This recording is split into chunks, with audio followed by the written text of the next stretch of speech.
Olá pessoal do oitavo ano, aqui quem fala é o professor Andenberg, para uma aula de geografia, dessa vez um guia de estudo, uma aula de revisão para a prova. E aí eu quero que vocês me acompanhem aqui com atenção, tá bom? Primeiro tema que eu vou abordar, o primeiro conteúdo que eu vou abordar aqui é um conteúdo mesmo assim, para nós termos uma noção do que é o conceito de região e regionalização. Por sinal, quem trabalha, as aulas que me acompanharam comigo em geografia sobre esse tema, coloquei até os conceitos no quadro, eu acho que vocês anotaram. É sempre uma boa estar revisando o caderno e dando uma olhada no que foi discutido em sala de aula para auxiliar vocês nos estudos. Essa aula tem uma aula muito guia, um guia, uma aula de revisão para auxiliar, orientar vocês a estudarem e a fazerem uma boa prova mais tarde, tá bom? Então vamos lá, basicamente eu vou focar aqui no conceito de região e o conceito de regionalização, né? E o quanto isso reflete de importância para esses conceitos, ele tem em grande importância para a geografia quando se destaca a questão organizacional, a compreensão organizacional dos espaços geográficos, da superfície terrestre e por aí vai, indica vários elementos importantes, né? Vamos lá, região. O que é região, né? Região é um termo antigo, desde a Roma, a compreensão dela.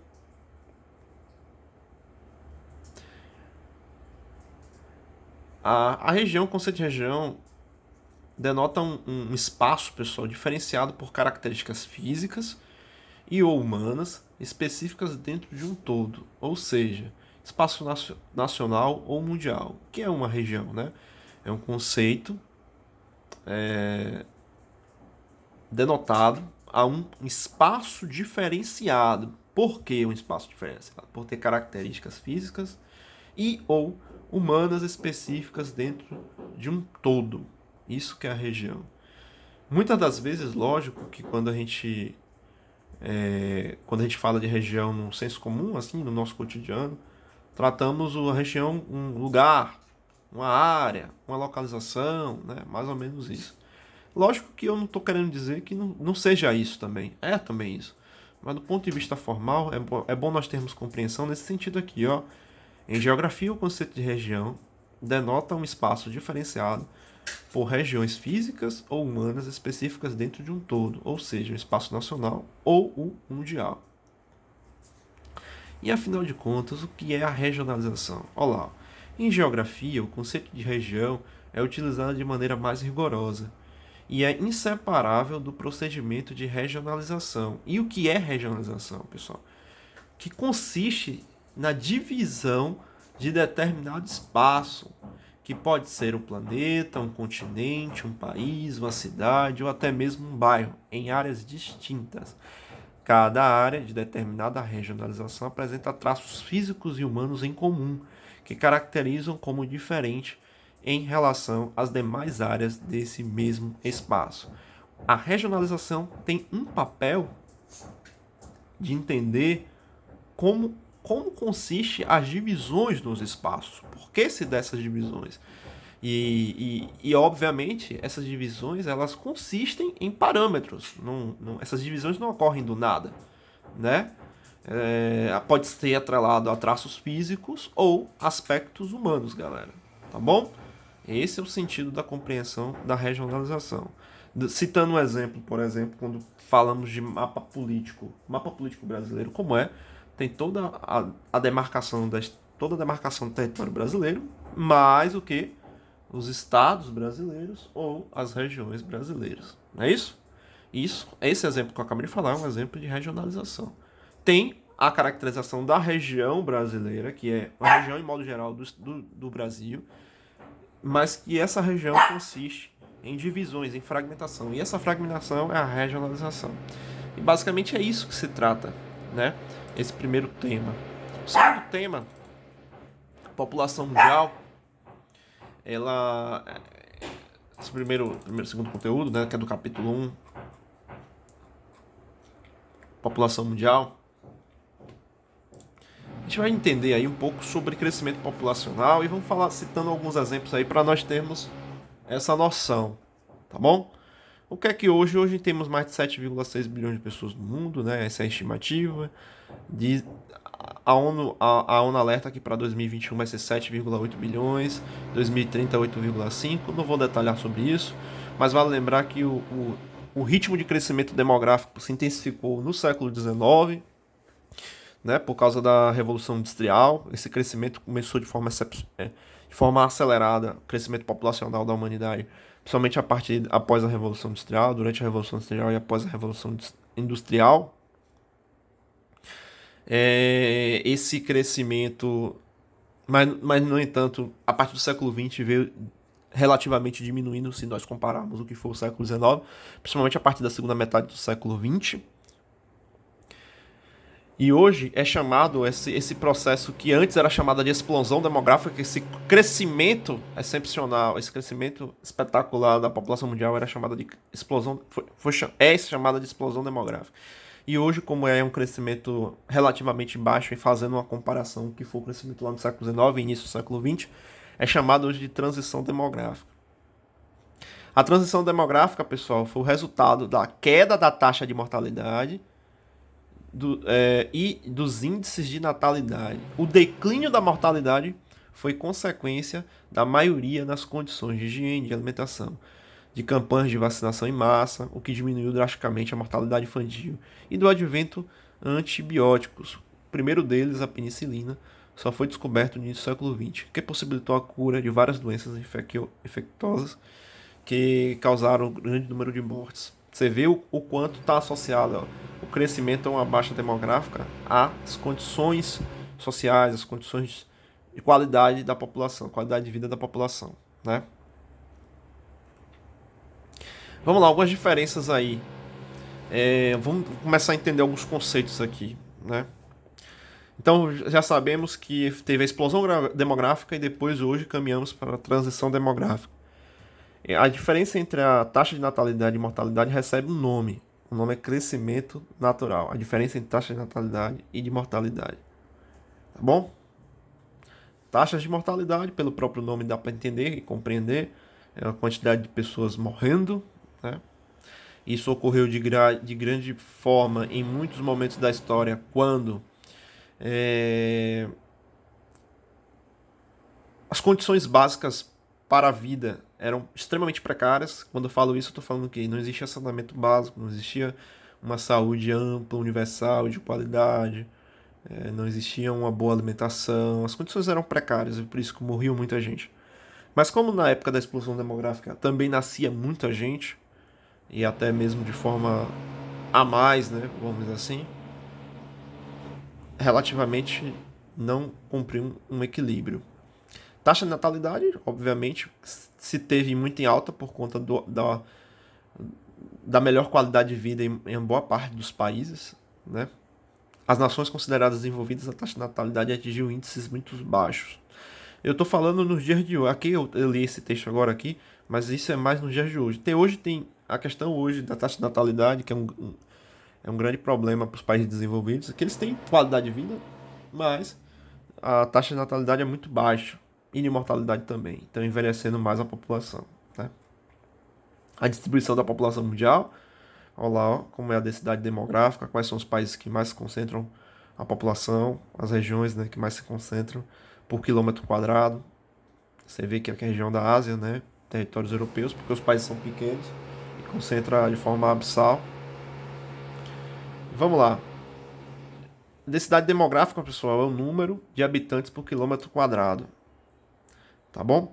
Áreas com grande concentração demográfica, isto é, com elevada densidade demográfica, chamada de desameamente povoadas. E também tem aquelas que têm muito pouco habitantes por quilômetro quadrado, que são chamadas vazios demográficos. Por exemplo, essa região aqui, até mesmo o território russo. Vamos focar nos conceitos, né? Vamos lá, o que é população relativa e população absoluta? A população relativa, que é o número de habitantes por quilômetro quadrado. E a de população absoluta, que é o número total de habitantes. beleza? A relativa é por quilômetros quadrados e a absoluta é por total de habitantes. Envelhecimento da população, esse é um grande desafio nos dias de hoje. Se envelhece muito, principalmente nos países europeus, no Japão, nos Estados Unidos, no Canadá, em países desenvolvidos, Austrália. Existe um envelhecimento muito grande, isso acarreta a não renovação do mercado de trabalho. Isso ocorre muito por conta da elevada expectativa de vida nesses países. Isso afeta, aqui vai falar, alguns especialistas propõem aumento da idade da aposentadoria para os países onde há muitos idosos. Outros, ao contrário disso, argumentam que se trata de um direito conquistado. Além disso, especula-se que no futuro, com a crescente mecanização e robotização das tarefas, parte do trabalho humano poderá ser substituída por robôs ou máquinas inteligentes. Com isso, pode não haver necessidade de mais anos de trabalho por pessoa, pelo menos nas economias desenvolvidas. Porém, isso é só especulação, pois ainda a realidade é o dilema da falta de recursos para pagar o crescente número de aposentados. Além disso, alguns países oferecem cursos para preparar as pessoas idosas para retornar ao mercado de trabalho e nele permanecer por mais tempo. O grande dilema é esse, né? O processo da aposentadoria, da previdência social dos países, que está ficando inchado, que a quantidade de pessoas se aposentando é muito grande e a renovação no mercado de trabalho, tendo pessoas novas, pessoas jovens trabalhando, está diminuindo, porque não nascem muitas pessoas, né? Em países desenvolvidos, eu estou me referindo. E qual foi a alternativa de muitos países europeus para tentar compensar a falta de profissionais no mercado de trabalho? Foi permitindo a migração, galera, incluindo muitos imigrantes, pessoas principalmente da América Latina, da Ásia, do continente africano, que estão indo para a Europa para trabalhar. Trabalhar em profissões em que os europeus não trabalham mais por não ter mais mesmo profissionais nessa área.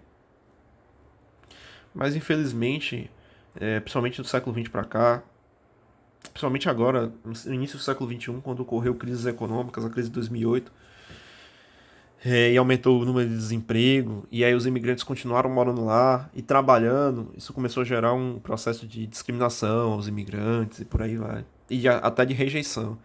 E agora, recentemente, aumentou-se muito o número de refugiados, principalmente africanos.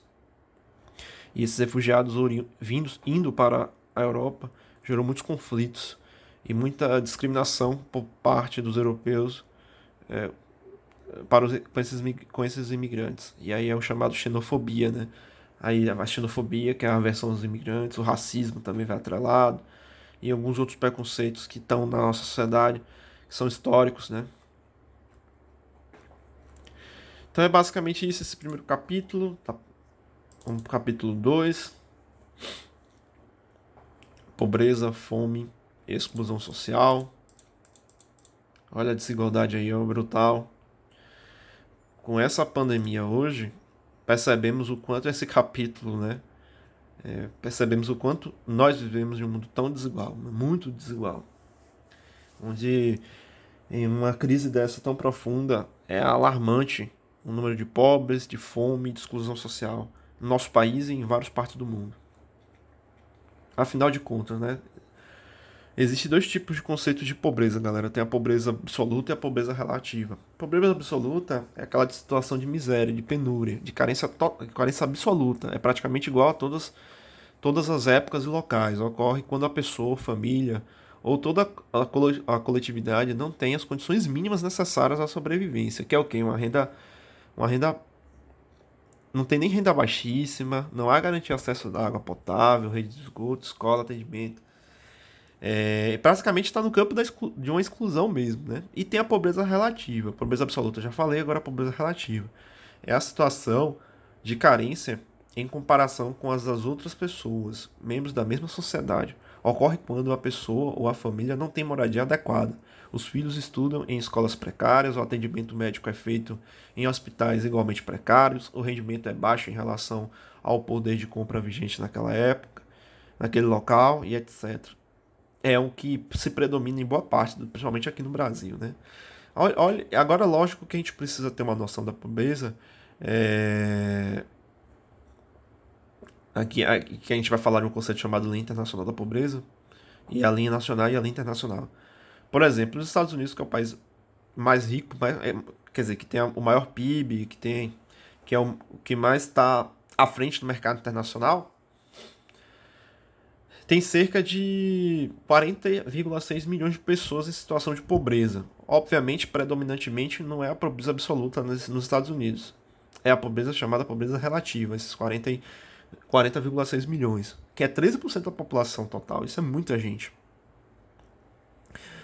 Mas a definição dada para o governo do que é pobreza para os Estados Unidos é muito é diferente entre outros países, porque essa definição é dada a partir de uma política, uma linha de orientação chamada linha nacional de pobreza, né? Qual é a linha?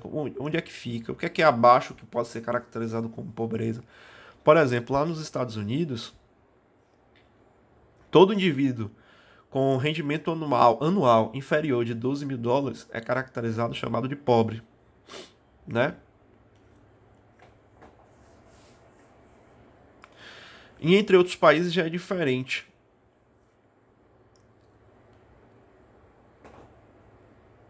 Em outros países já é diferente isso. Por exemplo, Haiti, Bolívia, Niger, Guiana e Nicarágua, com 1.000 ou 2.000 dólares por mês, vai equivaler aos 12 mil dólares anuais, é considerado rico. Olha a questão das disparidades econômicas entre os próprios países. Isso deve ser ressaltado. E isso, consequentemente, também vai refletir na forma de como é entendido a pobreza em cada país. E levando em consideração o poder aquisitivo, as condições de vida, por exemplo, nos Estados Unidos, ter 40,6 milhões de pessoas em pobreza relativa é muito assustador, é muito brutal, né? No Brasil, por exemplo, um rendimento de cerca de 3 mil reais por mês coloca uma pessoa, uma família de quatro, na faixa de classe média, segundo a cotação do governo federal. Vamos lá agora entender essa linha internacional da pobreza.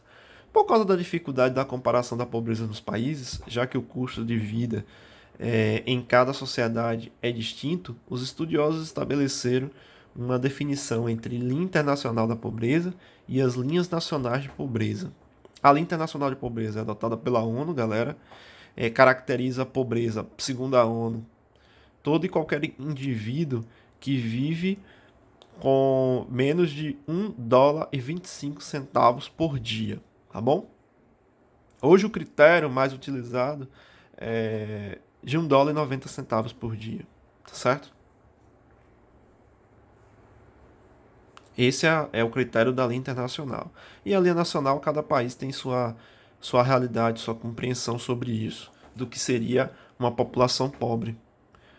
No Brasil, por exemplo, o governo federal definiu em 2011 que, estando abaixo da linha nacional da pobreza, as pessoas que ganham no máximo R$ 70 por mês, que é mais ou menos, né, 1,25 dólar por dia, mais ou menos isso. Quantas pessoas no Brasil não devem receber R$ 70 por mês? Não devem ganhar. Muitas pessoas, milhares de pessoas. A pobreza relativa no Brasil absoluta é muito grande. O que é que causa a pobreza, galera? Tem uma série de elementos, mas o que mais se aprofunda a pobreza é a desigualdade social. É a origem da pobreza, é a desigualdade social, galera. Lógico que a pobreza pode ser ocasionada por diversos outros problemas também. Né? Vamos dizer assim, uma pobreza temporária. Uma pobreza temporária, quando acontece alguma catástrofe natural, quando acontece algum problema ambiental, que aquilo ali fica em um determinado período de forma sem nenhum tipo de estabilidade da atividade produtiva e por aí vai, gerando muita pobreza. Tem as das guerras, né? Que uma determinada, por exemplo, Primeira e Segunda Guerra Mundial, os países europeus sofreram muito com a pobreza. Tem quando ocorre a colonização, quando um povo é submisso a outro povo, a outro estado poderoso. E tem também, que é o mais comum nos dias de hoje, que é a profunda desigualdade, a grande concentração de renda, a grande concentração de riqueza por um grupo minoritário de pessoas, enquanto boa parte da população vive em condições precárias, né? Até mesmo os setores intermediários vivem em situações não tão boas como deveriam estar. Isso é o que gera pobreza e por aí vai. Má distribuição de renda, o desemprego aumenta, corrupção, a exclusão aumenta muito. Pobreza e fome. Esse é um grande desafio, a maior contradição que existe, né, no mundo. Como é que é possível o mundo hoje produzir não sei quantas toneladas de alimento por mês ou por ano, não sei hoje em dia, porque eu sabia até os números exatos sobre isso, mas não consegue, e de forma assim, em abundância, e sabendo que também existe muito desperdício de alimentos no mundo e ainda há fome. Isso é uma coisa muito contraditória. Por quê? Porque o sistema capitalista é um sistema da concentração, da acumulação, de um grupo minoritário que se enriquece nas custas da força de trabalho da maior parte dos indivíduos. A fome, pessoal, ele resulta em uma série de problemas, né? Cresce, ó, a fome cresce de forma assustadora, afetando a saúde da população, com a desnutrição, com a morte, por aí vai. Pobreza e exclusão social. Os setores que mais são excluídos socialmente falando são aqueles que estão, principalmente muito aqueles que estão na chamada pobreza absoluta. Esses praticamente são invisíveis, os mendigos, por exemplo. Mas além desse setor, tem aqueles que têm, por exemplo, os indivíduos que têm algum tipo de deficiência em que em muitas sociedades ainda não tem política de inclusão por parte desses indivíduos, né? Isso é uma expressão da exclusão social. Então é basicamente isso esse primeiro capítulo. Vamos agora para as desigualdades internacionais.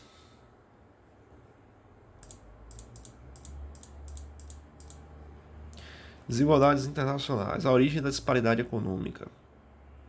Essa disparidade econômica, essa diferença entre países do norte, países do sul, países desenvolvidos, países subdesenvolvidos, que reflete, por exemplo, na profunda desigualdade que ocorre no Brasil, é sim, galera. A relação entre os países no mundo reflete, sim, em problemas sociais e econômicos. Porque, principalmente hoje no mundo globalizado, os países não estão em uma bolha isolados. Eles estão interligados no mercado internacional. Mas essa disparidade, ela se iniciou lá na Revolução Industrial, quando os países industrializados deram um salto significativo em sua produção e em sua economia, se diferenciando dos demais povos, dos demais países da época. Esse foi o primeiro salto da disparidade. Mas mesmo assim, no início das revoluções industriais, a disparidade não era tão alarmante. Mas hoje em dia é muito mais alarmante, como vemos aqui nos dados, né? Sobre renda per capita. Por exemplo, a comparação entre o Reino Unido e a África. E agora, hoje, nos dias de hoje, né? Mais atual, a comparação de renda per capita do Reino Unido para o continente africano. Não é a África em si, é o continente africano. Revolução Industrial, pessoal. Vamos entender a Revolução Industrial aí. A Revolução Industrial, em primeiro lugar, originou e expandiu a chamada indústria moderna, que acabou, em grande parte, substituindo o artesanato e a manufatura, duas formas de transformar matérias-primas. Diferentemente do artesanato, a manufatura, a indústria tornou a fabricação de bens a principal atividade econômica da sociedade. O uso de máquinas cada vez mais complexas, que exigem grande quantidade de energia, é a sua principal característica. O emprego de máquinas modernas amplia consideravelmente a produtividade do trabalho, permitindo que a indústria produza bens em uma quantidade muito maior, além de normalmente mais barato do que a manufatura e o artesanato. Essa é a marca da industrialização. É a capacidade de produção em larga escala. É quebrar com a produção manual, é quebrar com a produção manufatura. E agora produzir em alta escala utilizando-se máquinas. Esse foi o salto da Revolução Industrial. E a Revolução Industrial, com esse impacto das mercadorias em expansão, promoveu e estabeleceu o capitalismo. E esse capitalismo ele é regido por uma economia de mercado. E o que é uma economia de mercado, né?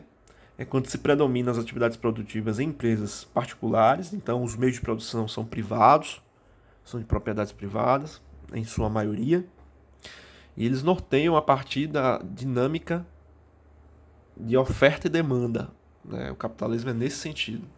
A dinâmica da oferta e demanda. Esse é o mercado. Tendo como principal objetivo por parte das empresas obter o lucro, independente das consequências, independente da forma como é que se dá a produção, as relações, as trocas. O principal objetivo é o lucro. E Marx, um intelectual crítico ao sistema capitalista, ele vai fazer uma análise, né? Compreendendo essa sociedade e as classes sociais e o porquê de existir miséria, fome, desigualdade, baixos salários, péssimas condições de vida, boa parte da população, quando ele analisa que a burguesia, a detentora dos meios de comunicação, ela se beneficia da força de trabalho do proletariado, tá bom? Tem também as camadas médias, né, nesse processo, as camadas intermediárias, né, que são os profissionais liberais, pequenos proprietários rurais, pequenos comerciantes, administradores e diretores de empresa, por aí vai. Como é que se dá o processo de transição da sociedade feudal à sociedade moderna?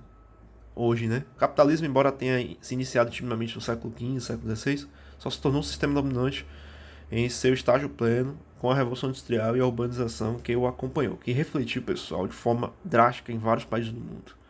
Sociedade feudal é uma sociedade baseada ainda na terra, na agricultura, na servidão, no imposto sobre os produtos agrícolas e por aí vai. A Revolução Industrial muda tudo isso, transforma-se tudo isso. Então vamos lá, vamos dar continuidade. A primeira Revolução Industrial ainda aconteceu lá do século XVIII até o final do século XIX. Iniciou-se com a Inglaterra, basicamente era ainda atividades técnicas industriais muito simples, máquina a vapor, indústria têxtil, é o que se predominava. Depois veio a segunda Revolução Industrial, século XIX até o final do século XX. Ainda teve a Inglaterra, mas também surgiu a Alemanha, Estados Unidos. Teve como base fundamental nessa atividade produtiva a expansão da energia elétrica, a invenção de motores elétricos, novas técnicas, ampliação da atividade produtiva, da atividade industrial e diversificação.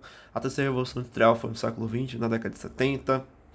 Utilizou-se muito da ciência e tecnologia para se intensificar mais ainda as atividades industriais. Tem muitos avanços tecnológicos na terceira revolução industrial, pois inclui na atividade produtiva e industrial a informática, a robótica, a telecomunicações, a química fina, a indústria de novos materiais e por aí vai. Mas a gente deve levar em consideração que, por exemplo, na primeira revolução industrial, como eram as condições dos trabalhadores, como é a relação de trabalho. As condições dos trabalhadores eram o quê? 16, 14 horas por dia, incluindo finais de semana, salários baixos, péssimas condições de trabalho, fábricas poluídas, era uma situação decadente. Na segunda revolução industrial não era tão diferente assim, essas relações de trabalho. As condições de vida eram precárias, continuavam precárias, mas por conta do processo de organização dos trabalhadores e enfrentamento contra essas contradições, contra o governo, contra os patrões, reduziram a carga horária, melhoraram um pouco o salário, mas ainda continuam em uma situação decadente. Mas o capitalismo ele trouxe uma renovação na organização. A primeira delas foi o torolismo, né, que é uma administração científica de trabalho. Consiste em fragmentar ou dividir o máximo de tarefas possíveis para produzir mais. Aqui é um grande exemplo disso, torolismo. Depois vem o Fordismo, fundada por Ford, né, que é o dono o fundador da Ford, né, a indústria automobilística. Mantém o sistema de divisão semelhante ao terrorismo, mas introduz a esteira na linha de montagem para dar um ritmo mais acelerado na produção. Depois vem o toyotismo, né, que é uma produção mais flexível, tem uma concepção mais planejada, só produz o que de fato vai ser vendido no mercado, é um pouco disso aí. Mas ainda intensificando a exploração, utilizando-se de máquinas, e ainda tendo as máquinas para auxiliar, fortalecer a produção. Colonialismo e subdesenvolvimento.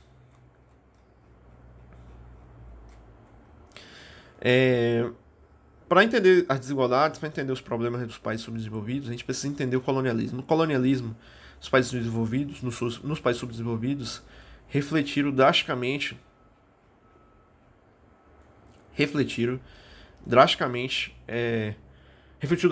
no seu processo econômico, na estrutura econômica. Vale ressaltar isso. Países que foram colonizados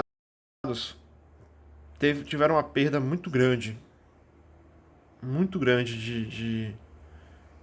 das atividades produtivas. E a exploração, a forma de como se deu e por aí vai, refletiu no que hoje é a má precarização, a má distribuição, a má organização da atividade produtiva e por aí vai. Capítulo 4, as organizações internacionais. Já falei aqui, fiz uma videoaula, né? Então vocês veem com atenção. Quero que vocês detalhem mais o fortalecimento das organizações internacionais, né? O que surgiu na Guerra Fria, pós-Segunda Guerra Mundial, a ONU, qual é o papel dela, não só de manter as relações de paz, manter as relações diplomáticas, como o funcionamento dela. Toda a minha videoaula eu falo isso, quero que vocês compreendam isso com mais atenção. Assembleia Geral, Corte de Justiça Nacional, Secretariado, Conselho de Segurança, as agências especializadas, a Unesco. Vejam com calma, tem até minha videoaula e vejam com atenção.